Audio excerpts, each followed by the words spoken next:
열왕기상 18장에 엘리야가 450명 바알 선지자를 죽입니다. 그 하나님이 기뻐하셨어요. 삼손이 나귀 턱뼈를 가지고 1000명을 죽였는데 하나님이 기뻐하셨어요.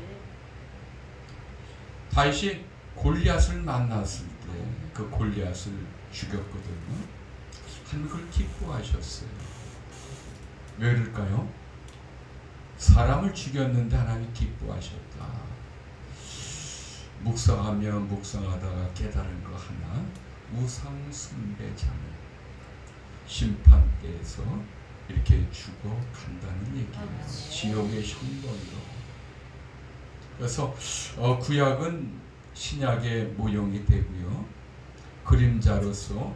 그래서 누가복음 24장 42절 이하에 모세우경과 시편과 선지자의 글이 나를 위해 기록한 것이라고 말씀하신 것처럼 성경의 팩트 주제는 영생의 관점에서 예수 그리스도를 믿음으로 그분의 말씀을 지켜 순종함으로 주님 나라 간다는 사실이 성경의 명확한 답이고 명확한 팩트로서 말씀을 전하는 바입니다.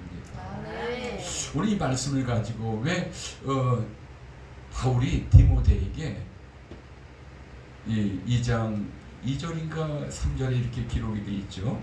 어떻게 기록이 되어 있냐면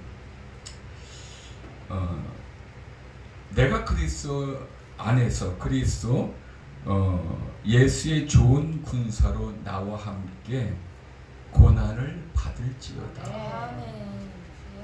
어떠한 고난일까요? 우리가 목회하는 것 자체가 고난일까요? 아니면 어렵게 힘들게 살아가면서 기업을 갖고 있는 게 고난일까요? 성경은 하나입니다. 복음이라고 하는 복음, 예수 그리스도의 터, 그래서 예수 그리스도의 보혈, 이것만이 오늘 저와 여러분의 삶에서 주님과 나의 관계 속에서 상을 받고 삶 속에서 멸관을 받아서, 그래서 오늘 우리가 회개할 것이 무엇인지를 분명하게 이해를 하셔야 돼요. 갈라디아서 2장 20절의 말씀 가운데 그리스도가 이제 내 안에 계시니 이제 나는 그리스도로 살아가는 거. 근데 그리스도로 살아가는 것이 무엇일까? 대부분의 그리스도인들이 이 정의를 답을 갖지 못해요. 자, 마태복음 12장에 이런 말씀도 있죠. 인자를 거스리면은 사함을 받되 성령을 거스리면 성령 모독죄죠. 이 세대 오는 세대에도 사함을 받지 못하느니라. 이게 뭘 뜻한 바가 될까요? 사람들이 이걸 잘 몰라요. 그런데 요한복음 16장 9절 이하로 13절까지 말씀을 보면은 성령이 오시면 죄에 대하여 의에 대하여 심판에 대하여 알게 하시리라. 죄라고 하는 것은 믿지 않는 것. 그리고 의라고 하는 건 뭐냐면 주님이 하늘에서 와서 하늘로 올라가는 게 의거든요. 마지막 심판은 뭐냐면 이미 이 세상 임금이 심판을 받았느니라. 그러니까 주님의 말씀 안에 살지 못하는 것이 적 그리스도가 되는 것이고 안티 크리스찬이 되어진다는 사실을 분명하게 우리가 인식을 하며 살아가야 되는 거예요.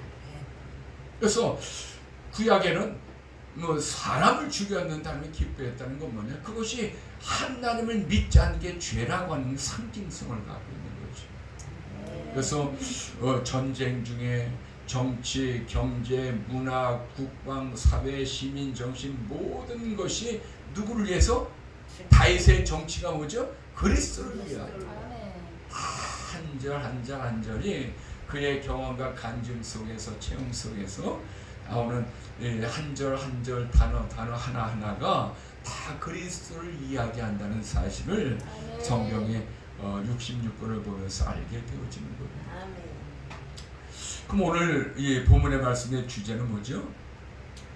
이 19절과 26절의 사이에, 그리고 3장 넘어서부터 18절 이전부터는 무엇, 그래서 이 중간이라고 하는 게 뭐냐면 선한 일에 준비되리라. 선한 일.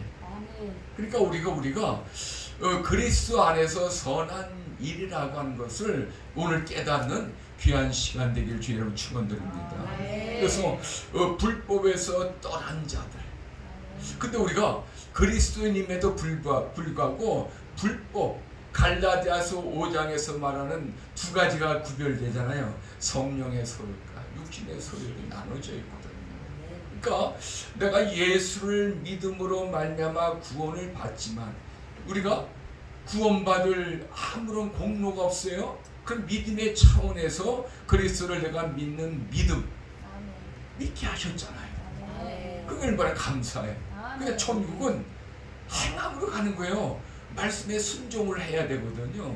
그러니까 오늘 저와 여러분이 믿음 안에서, 그래서 요한복음 15장 7절의 말씀 가운데 내 말이 너희 안에 있을 때, 너가 내 안에, 내 말이 너희 안에 있을 때.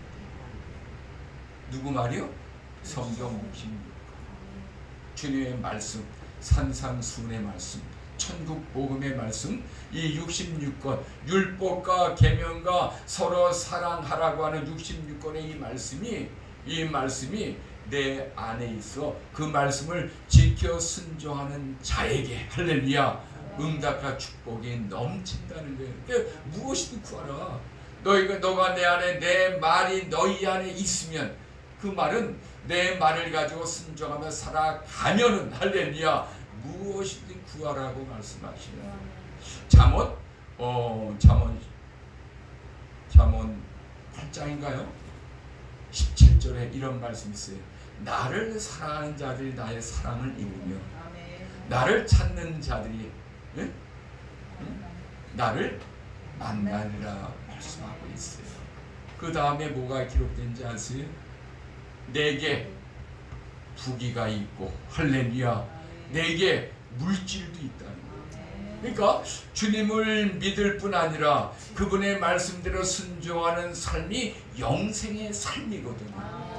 그 영생의 삶을 살아가 말씀의 66권을 지키는 자에게는 하나님께 구할 때 부도 주시고 명예도 주시고 높여주시기도 하고, 가난한 자, 병든 자, 어렵고 힘든 자가 구하며 간구할 때 회복과 치유의 역사가 일어나긴 은혜가 오늘 우리에게 있는 줄 믿으시기 바랍니다. 그래서 잘 보세요. 그리스도인이면서 목회자를 딱 보세요. 또 그리스도인들을 보시면은 인생이 잘 풀리는 사람이 있거든요.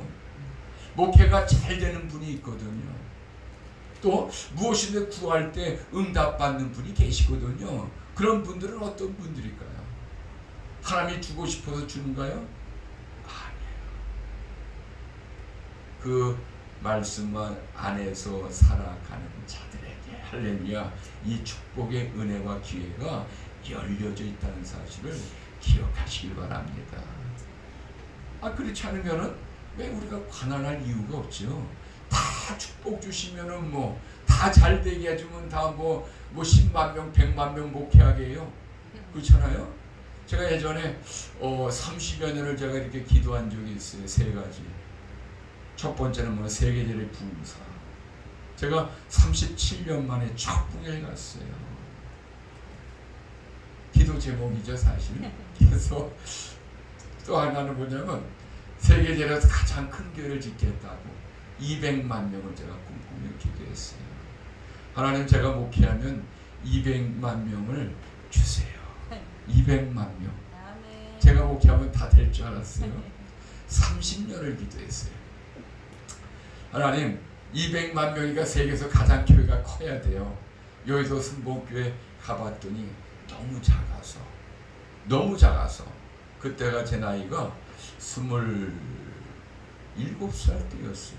제가 22살 때 세계제례 봉사 소원하고, 그리고 24살 때 선교 한 일독을 3일 만에 통독을 하고 27살에 우리 집사람하고 이제 오살리 기도원 가려고 이제 여의도 승목기 앞 버스를 기다리는데 놓쳐버렸어요. 그래서 이제 아이 뭐 놓쳤는데 구경이나 하자. 처음 구경했는데 본당이 너무 작아. 이게 세계적인 교회라고 27살 때 들은 거예요. 50만이 하나님, 그때 제가 그 자리에서 하나님 200만 명을 주옵소서. 그리고 세계 200만 명이니까 이 여의도 승부 4배만한 길을 지어야 돼. 30년을 기도했어요. 이 세 가지를 30년 기도했는데 지금도 기도 중에 있어요. 포기할 수 없는 기도. 왜 제가 서원 기도를 했기 때문에 이루어지고 안 이루어지는 건 주님의 뜻이겠지만 그걸 가지고도 제가 고난받을 때 견디게 되고요. 인내하게 되고 뭐 환난 당할 때 승리하게 되고 하게 되어지는 거죠. 우리가 예수님이 나에게 좋은 군사가 되기 원한다면은 자 바울은 디모데에게 고난을 받으라. 어떤 고난? 예수의 복음을 가지고. 할렐루야. 그거였어요. 딴 거 아니었습니다. 그럼 오늘 예수님이 나를 부르셨잖아요. 우리는 누구의 복음을 따라가야죠?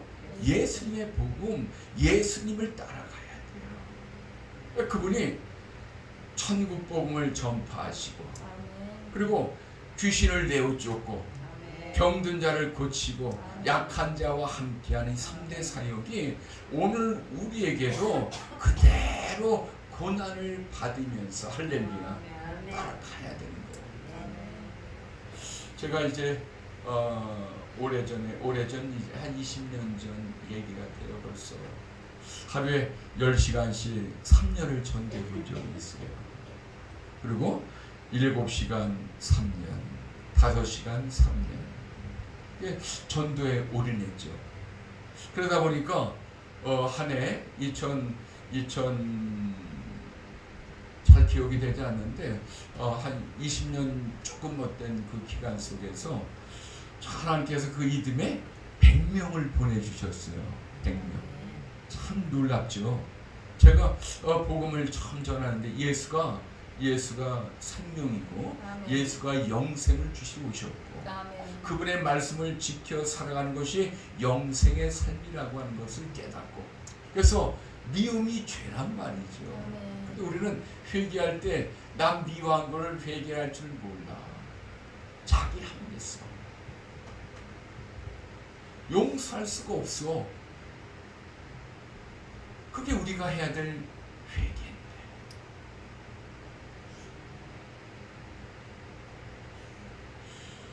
복음을 전하는데 이제 저도 이제 어깨띠를 메고 참 하나님 주신 사명을 가지고 나가려고 하는데 엉덩이가 의자에서 붙어 있더라고.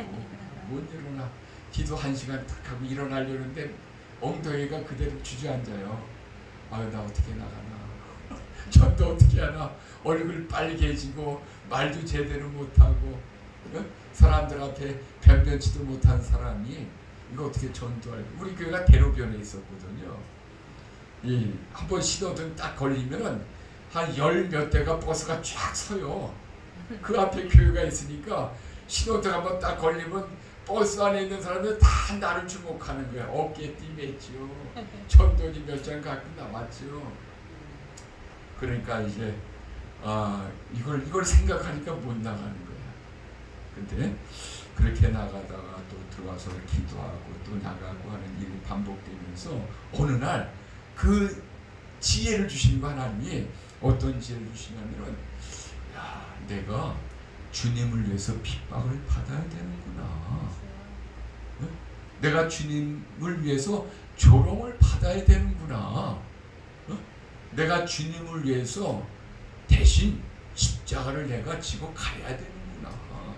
그러니까 나의 십자가가 있거든요. 그래서 정말 그 기도하고 이제 나가니까 그날부터 자유함이 있는 거예요. 누가 침 뱉어요. 누가 때려요. 누가 욕을 해요. 누가 저주를 해요. 참 많은 경험을 했죠. 그런데 그 모든 것을 다 수용하게 되더라.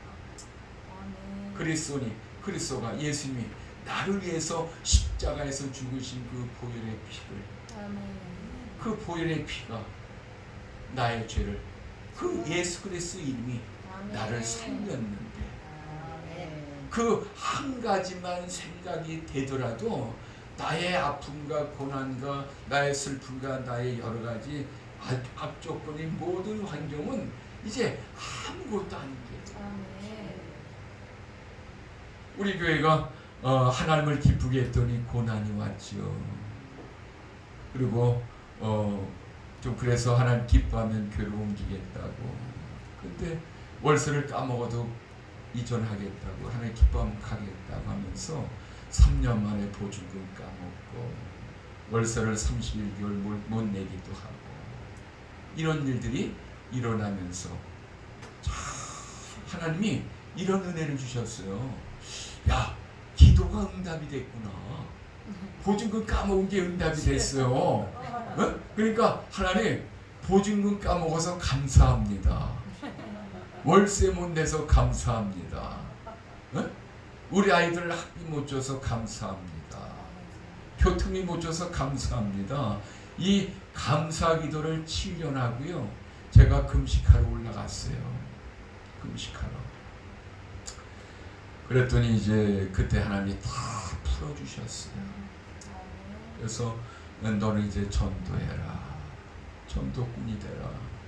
이 말씀을 딱 갖고 이제 제가 이제 4개월 다시 처리하고, 하나님 내가 뭘 해야 될까요? 하나님 내가 뭘 해야 될까요? 정말 알 수가 없습니다.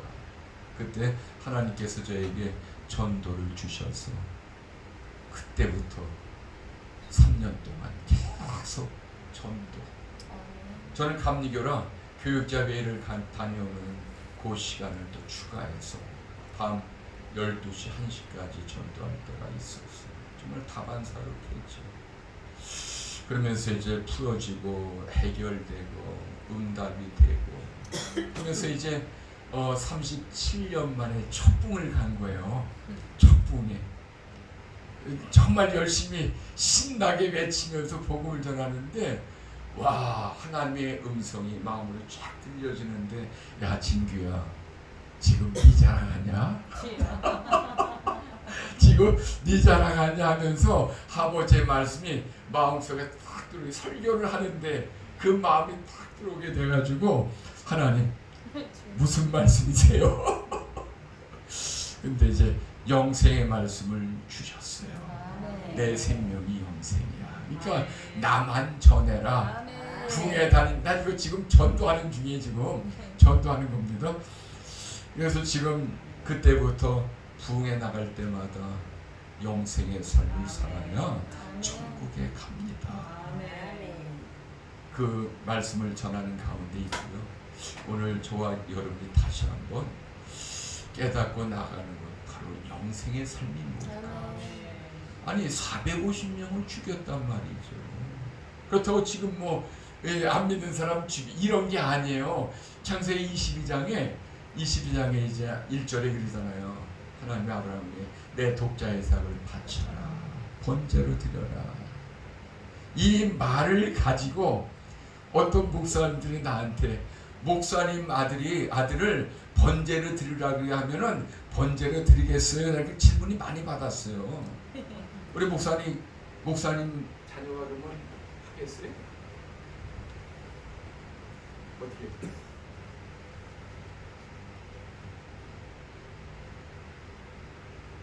제가 한번 질문하는 거예요. 어떻게 하시겠어요? 여기 모든 분들에게 제가 질문하는 거예요. 창세기 20장 아브라함이 말씀했더니 번제물을 드려라. 누구를? 내 자식을. 이삭이니까. 제가 영생의 관점에서 성경을 볼 때는 보지 못할 때는 이 말씀을 난 몰랐어요.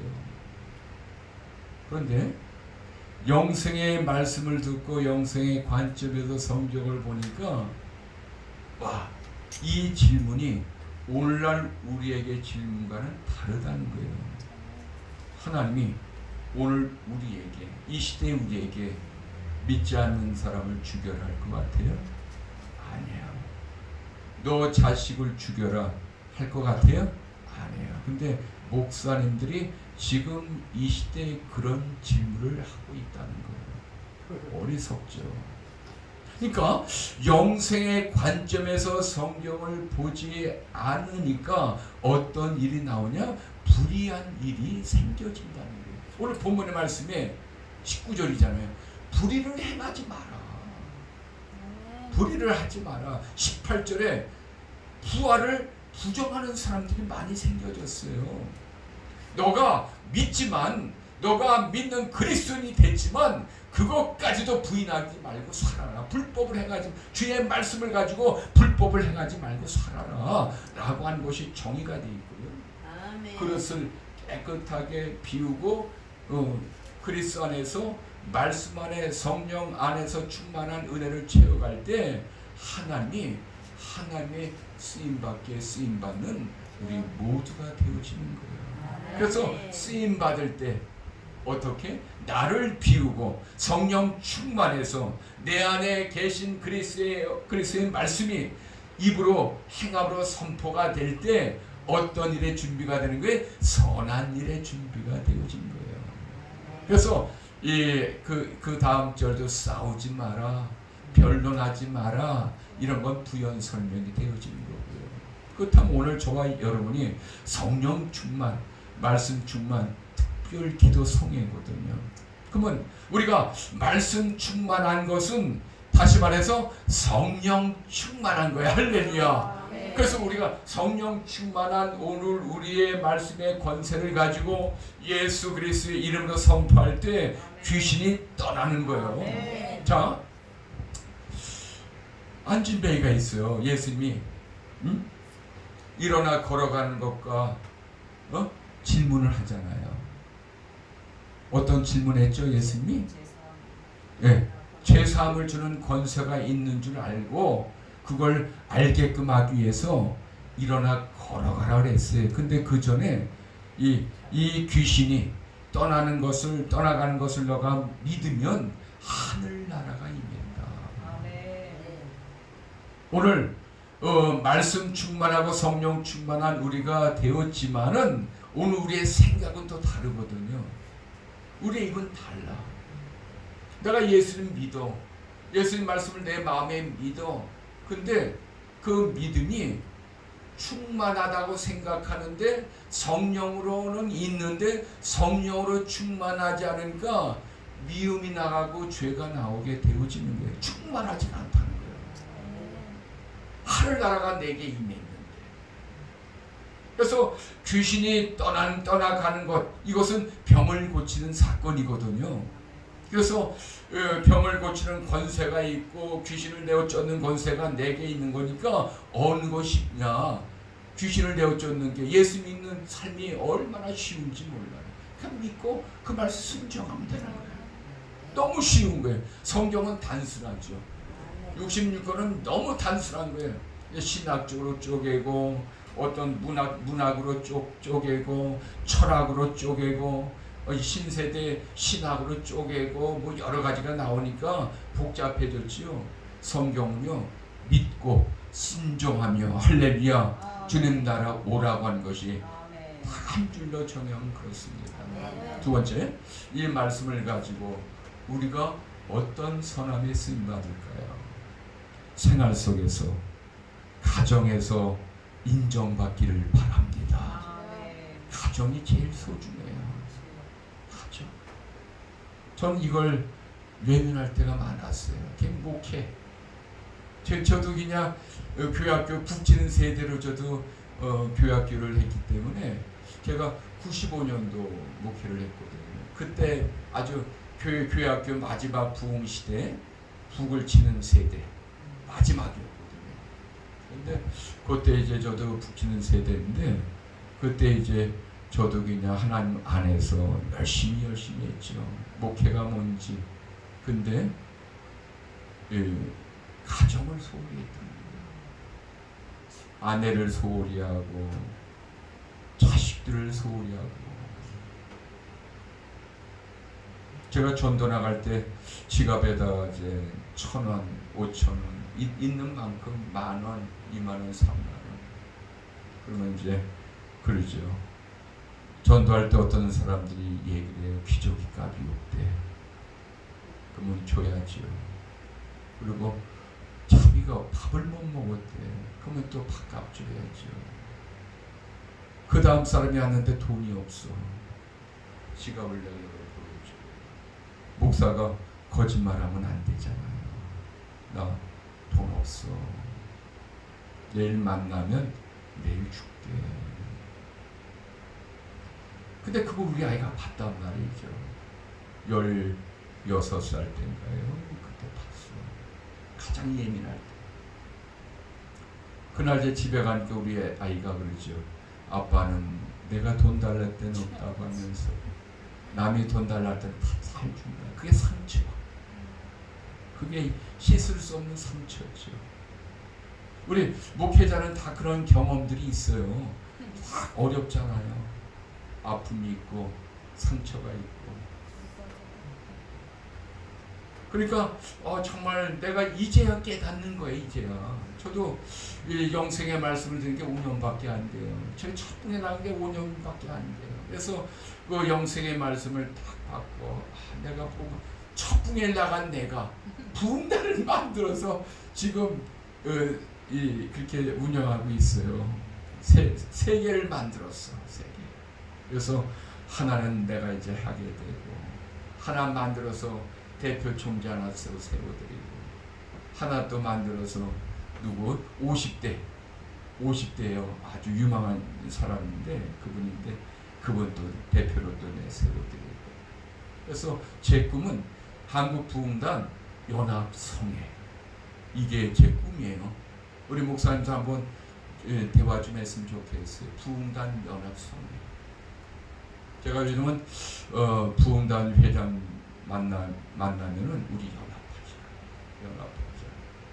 목사들 1,000명 한번 모여보자. 부흥단 목사들 1,000명. 부흥단 10개만 연합하면 1,000명이 모여요. 10명만 그렇죠? 그 산하에 또 교회가 있죠. 뭐 아무리 못해도 그냥 20명, 30명이 한 단체에서 오기만 해도 정말 그렇게 숫자가 100단위부터 이렇게 나오잖아요. 그러니까 어마어마한 시너지 효과, 한국교회 부흥에 또 다른 패러다임이 나오게 되거든요. 저 이걸 꿈을 꿔요. 그래서 이번에 다음 주 미국에 있는 유명한 성령 컨퍼런스 목회하는 그분을 모시고 일주일 동안 제가 주관하는 부흥단 연합성에서 그 목사님을 초대해서 이렇게 일주일 동안 성인 인천에서 하게 됩니다. 그러니까 오늘 저와 여러분 이제야 제가 인정을 받아 그 딸한테 제 아내 우리 집사람한테 이제야 인정을 받아요. 그렇게 목회 금식하면서 산기도 하면서 정말 몸부림치면서 교회를 세워가려고 하는 그 모습을 봤잖아요. 금식하는 제가 금식하러 가 15일째 되는 날 우리 아들이 그때 이제 신학교 1학년 때인데 이런 문자 하나가 왔어요. 로마서 8장 18절의 말씀. 현재고라는 장차 나타날 영광과 좋게 비교할 수 없도다. 그 문자 하나가 딱 왔어. 그리고 소식도 없어. 그리고 금식 끝나는 날 죽었나 살았나 올라왔더라고. 그래서 이제 그때 이후에 이제 목회가 이제 하나 이렇게 열려지는데 그 상처받은 아이들이 있잖아요. 우리 큰 아이, 작은 아이 교통비 한 번 제대로 못 줬어요. 걸어 다녔어. 그 정도로 어렵고 힘들고 남이 돈 달라면 주기도 하고 하면서 참 이 교학교 아이들이 있을 때 말 안 듣잖아. 그러면 우리 아이를 또 이게 탓하기도 하고 노력에 시끄럽게 얘가 시끄럽게 하는데 얘한테 우리한테 그렇게 얘기도 하면서 많은 상처를 줬는데 이게 저는 선한 일을 목회를 위해서 니들은 희생을 해야지. 응? 아니 그런 마음을 갖고 있었는데 영생의 관점에서 성경을 보니까 내가 얼마나 악한 종인지 미워했어요. 용서를 못한 성품은 좋아, 사람은 좋아. 근데 속에서 이게 없어지질 않는 거야. 용서도 가짜 용서. 축복합니다. 참전히 성경을 통해서 이거 하나 깨달았어요. 큰 거 하나 깨달았어요. 로마서 2장 8절 2절 이하에 나오는 얘기예요. 율법이 있어 망하는 자, 율법이 없어서 망하는 자. 참, 이거는 예수 믿어도 망하는 자, 멸망받고 지옥하는 자가 있다는 거예요. 이걸 영생의 관점을 풀면 이렇게 되거든요. 아브라함은 모세가 율법과 계명을 받기도 전에 창세기 10장 2절에 너는 축복하라. 너를 축복하는 자를 축복하고 너를 저주하는 자를 저주하니. 할렐루야. 이미 아브라함은 모세가 그 율법을 외치기 전에, 계명을 외치기 전에 이미 사랑으로 축복하며 살아온 거예요. 그러니까 성경 창세기 1장부터 요한계시록 66장까지가 영생의 말씀의 전부 주제가 되어있잖아요. 오늘 우리가 그래서 제가 너는 그냥 목회를 하나님이 너를 축복하시지. 얼마나 많은 상처를 겪겠어요? 근데 그게 상처가 되어져서 그 아이의 마음속 깊이 자리 잡았는데 어느 날 이제 대학을 가야 되잖아요. 근데 하나님 그 대학을 다닐 때부터 물권자가 되게 만드셨어요. 그래서 그 물질의 문제가 풀어지니까 당연히 그 아픔이 다 사라지게 되고 하는 그런 은혜를 하나님께 갚아주시더라고요. 근데 우리가 잡으세요. 목회자에게 있어서 목회가 선한 게 아니라는 거예요. 11조 감사하는 게, 사업 번성케 하는 게 선한 게 아니라는 거예요. 뭐가 선하죠? 그리스도의 말씀을 내가 믿고 그 말씀을 가지고 살아가서 성령의 열매를 맺어 가는 거예요. 성령의 열매는 내 마음에서, 내 입에서 나오는 거예요. 그래서 성령 충만이라고 하는 건 뭐냐면 그냥 성령으로, 성령에 계시면 은사도 나타나요. 기적도 나타나, 능력도 나타나. 근데 성령으로 충만하지 않으면 내 입이 거듭나지 못해요. 내 입이 하나님 안에서 의롭다고 인정받지 못하는 삶이 되어지게 되는 거예요. 그래서 디모데에게 바울은 싸우지 말고 변론하지 말고 선한 일에 힘쓰고 하나님의 영광 가운데 나가서 너는 어디까지? 천국으로 심판대 앞으로 설 때까지 그 온전한 믿음을 지켜라. 할렐루야. 욥기 42장에 보면 욥의 이야기가 나와요. 엘리바스 세 친구가 욥에게 재물을 가지고 와요. 재물을 가지고 와서 이제 이렇게 하죠. 하나님이 엘리바스에게 그러잖아요. 너는 재물을 가지고 나를 위해서, 엘리바스 세 친구를 위해서 번제를 드려달라. 그거 해라. 그게 욥기 42장 7절의 이야기가 돼요. 욥이 그 재물을 받고 그리고 그를 축복하죠. 용서하죠. 용서하는 거예요. 그렇다면은 내가 질문 하나 할게요. 욥은 제사장인가요? 아니에요. 근데 번제를 받게 했다고요. 죄 사하는 권세가 있을까요? 없어요. 근데 죄를 사하라고 이야기합니다. 왜 그럴까요? 영생의 삶을 살아가는 모습을 오늘 우리에게 보여주는 거예요. 오늘 우리에게 죄 지은 자를, 우리 주기도문에도 나오고 사도신경에도 나오는 똑같은 얘기들이 이게 똑같은 얘기인데 오늘 내 안에 있는 미움의 사람을 용서할 수 있겠어요? 용서가 안 되죠. 내 사업을 망친 사람, 내 사업을 힘들게 부도내게 한 사람, 돈 빌려서 갚지 않는 사람 어떻게 생각해요? 평생 잊을 수 없는 상처. 그것이 하나님과 내가 가로막히 이어지는 일이 되어지는 거예요. 엘리바스 세 친구와 욥의 벽이 생겼단 말이죠. 벽이 생겼는데 하나는 엘리바스에게 번제를 준비해서 욥에게 가서 너를 위해서 번제를 드리고, 욥에게는 너는 그들을 축복하는 그런 말씀 안에 제사를 받게 하는 거죠. 그리고 나서 엘리바스는 용서를 받는 것이고, 욥은 어떻게 변화됐죠? 갑절의 복을 받게 돼요. 캐시타 동전 하나만 해도 하나님께서 기름 부음 받은 동전 되니까 그 동전 하나, 캐시타 하나하나가 모여져서 큰 돈이 되고, 투자해서 기업이 되고, 그것이 거부가 돼서 갑절의 복을 받는 기념비적인 삶이 되어진 거예요. 이 원리를 아셔야 돼요. 이것이 욥이 그냥 갑절의 복을 받았으니 하나님 나도 갑절의 복을 달라, 이게 아니라는 얘기예요. 평생 기도 응답 안 돼요. 네? 거기에 숨겨진 비밀과 원리가 있는 거예요. 그래서 주님이 우리에게 주신 직분 중에 가장 중요한 직분이 뭐죠? 화목해 하는. 우리 한번 인사할게요. 사랑합니다. 그 앞뒤 저를 다 한번 인사하세요. 사랑합니다. 축복합니다.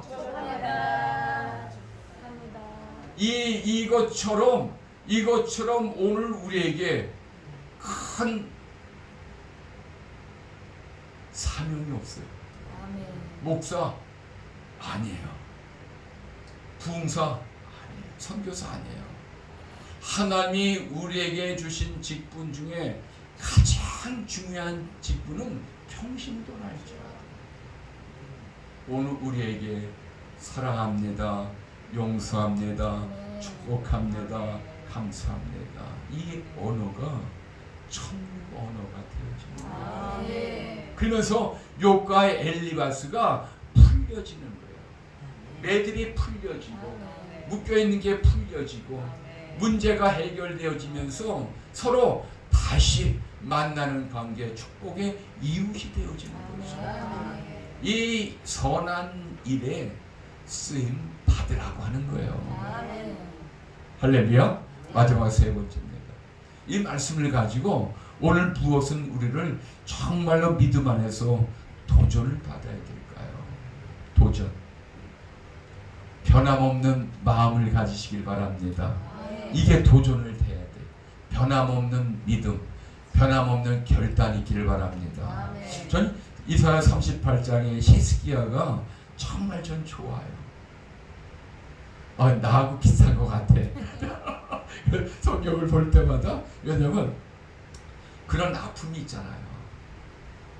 이사야 선자가 야 너는 죽을 거야. 집에 가서 유언해. 왕비한테 유언하고 공주한테 유언해라. 야, 아빠가 죽을 거야. 이 유언을 하라고 명령을 내렸죠. 하다를 한 거야. 근데 이제 히스기야가 그걸 무시하잖아요. 이사야가 어떤 사람이에요? 어마어마한 사람이죠. 무시했어. 조영기 목사님이 예를 들어 조영기 목사님이 김 목사 하루만큼씩 해봐 다 풀려. 그러면 하겠죠? 그걸 무시했다는 거야. 그거를 예를 들어서 자 보세요.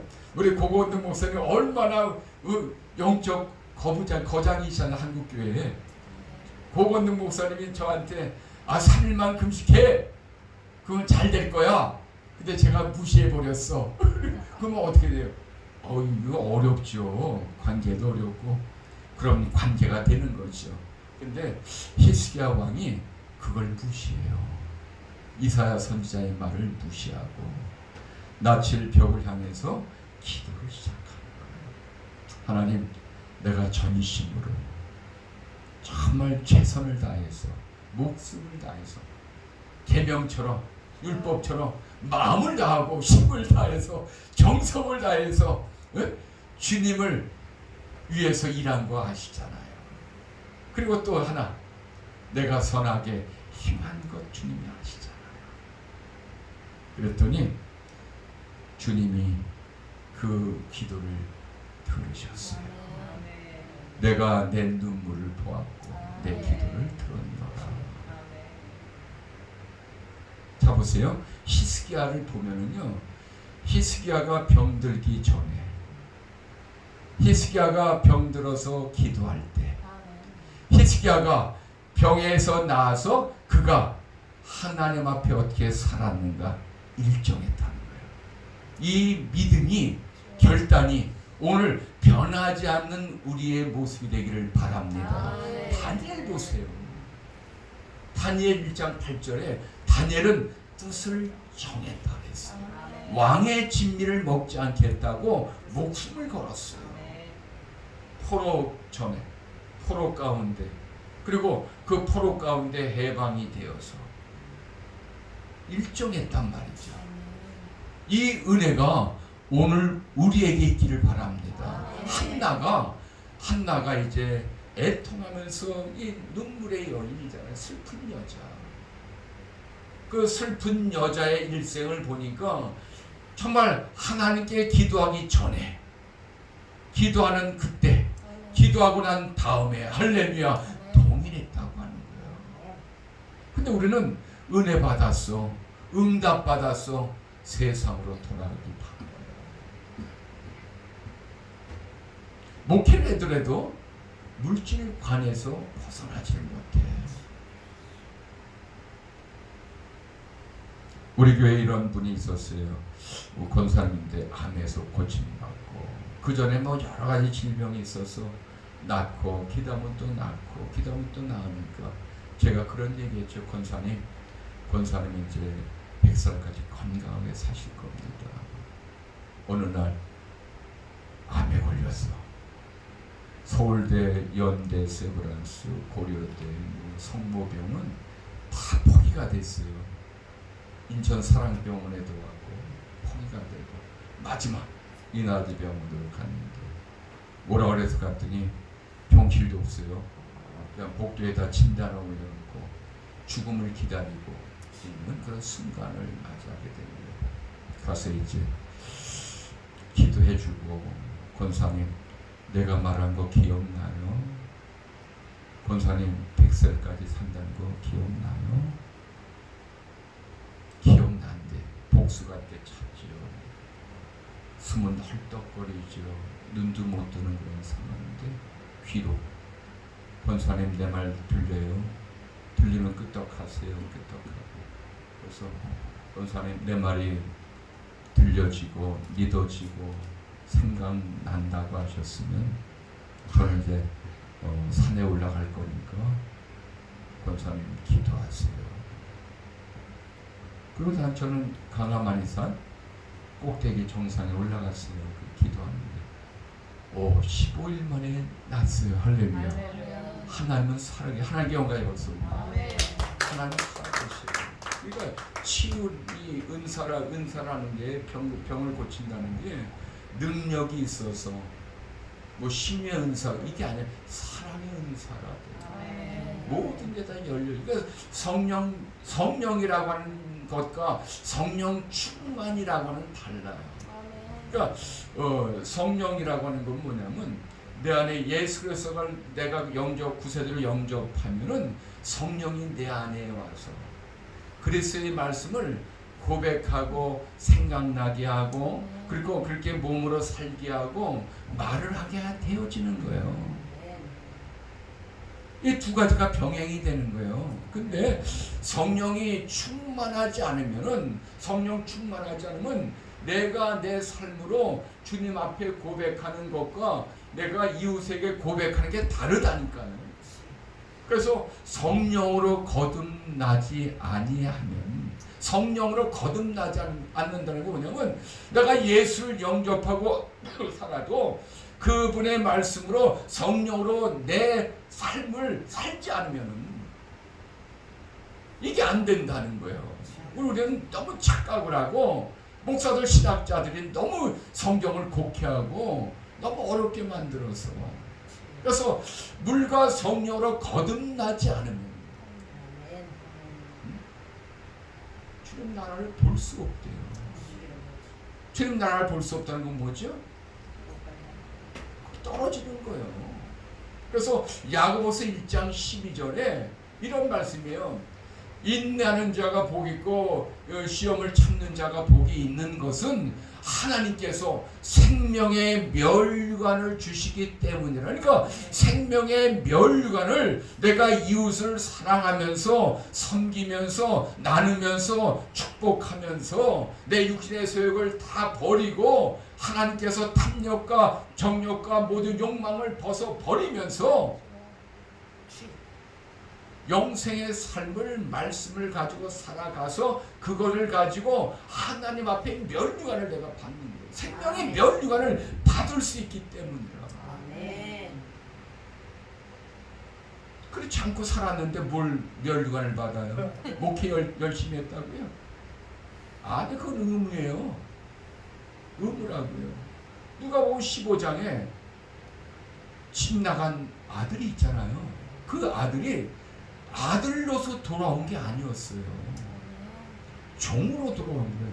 내 아버지 집에는 풍족한 일꾼이 얼마나 많은가.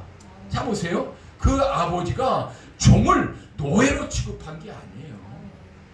일꾼, 가족으로 취급이 된 거예요. 패밀리로 취급이 된 거예요. 내 아버지 집에는 풍족한 일꾼이 얼마나 많은가. 이 단순한 이 문장 하나가 아버지의 인생이 하나님 아버지의 부합된 삶을 살고 있다는 게 증명이 되어지는 거예요. 그러니까 이 아들이 아버지가 생각난 게 아니라 아버지 집에서 일하는 품꾼 종들이 생각이 난 거죠. 내 아버지 집에는 풍족한 일꾼이 얼마나 많은가. 이제 나는 아버지의 아들이 아니라 그 아버지 밑에서 일하는 품꾼의 하나. 여기 핵심이 있어요. 여기 핵심이죠. 우리는 종으로 일을 해야 돼요. 종으로 일을 해야 돼. 우리는 아들로 사역하고 아들로 신앙생활 하잖아요. 자녀로만 신앙생활은 교만해져요. 하나님 돈 주세요. 기도가 되고요. 하나님 이거 잘 되게 해주세요. 하나님 목회 부흥되게 해주세요. 이건 아들의 기도예요. 하나님 그 기도 받을까요? 받지만 외면하시는 거죠. 외면하시는 거예요. 아들로 기도하기 때문에 하나님의 관점, 아버지의 관점은 영생의 관점이라고요. 그러니까 일을 해야 되는 거예요. 우리 목사들은 일을 해야 되는데 어떤 일? 말씀을 가지고 목회다운 목회, 성도다운 성도를 살아가는 거예요. 그러니까 이 집 나간 아들이 내 아버지 집에는 풍족한 일꾼이 얼마나 많은가. 그리고 그 돌아왔을 때 누가 기뻐했죠? 아니에요. 아버지는 둘째예요. 그들이 즐거워하더라. 종들이 즐거워했대. 종들이. 아버지와 자식은 당연히 기쁘죠. 근데 기뻐했다고 하는 건 그들이에요. 이게 먼저라고 하는 사실을 기억하시기 바랍니다. 그래서 이제 우리가 결론을 맺겠습니다. 이제 우리가 주의 일을 할 때는 자식, 기도할 때도 자식 아니라 일할 때, 기도할 때 종. 하나님 오늘 어떻게 살을까요? 하나님 오늘 어떻게 설교할까요?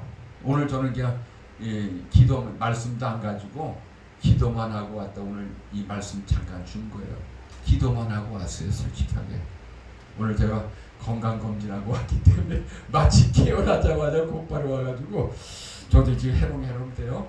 그런데 자 보세요. 기도할 때 한번 따라해 보세요. 기도할 때 종으로 기도하자. 목회할 때 종으로 목회하자. 이제 관점이 달라요. 달라 아니라 이제 주님께 요청하는 거예요. 주님 어떻게 할까요? 어떻게 준비할까요? 내일 주일인데 뭘 준비할까요? 이번에 집회, 우리 이 집회, 하나님 이 집회로 말씀 충만, 성령 충만, 특별 기도 성회 어떻게 준비할까요? 하나님이 영광 받으시는 이 단체가 되고 교회가 되지만 우리 모두가 되기를 바라겠습니다. 하나님 영광 받아주시고 바울이 디모데에게 주문한 것 고난을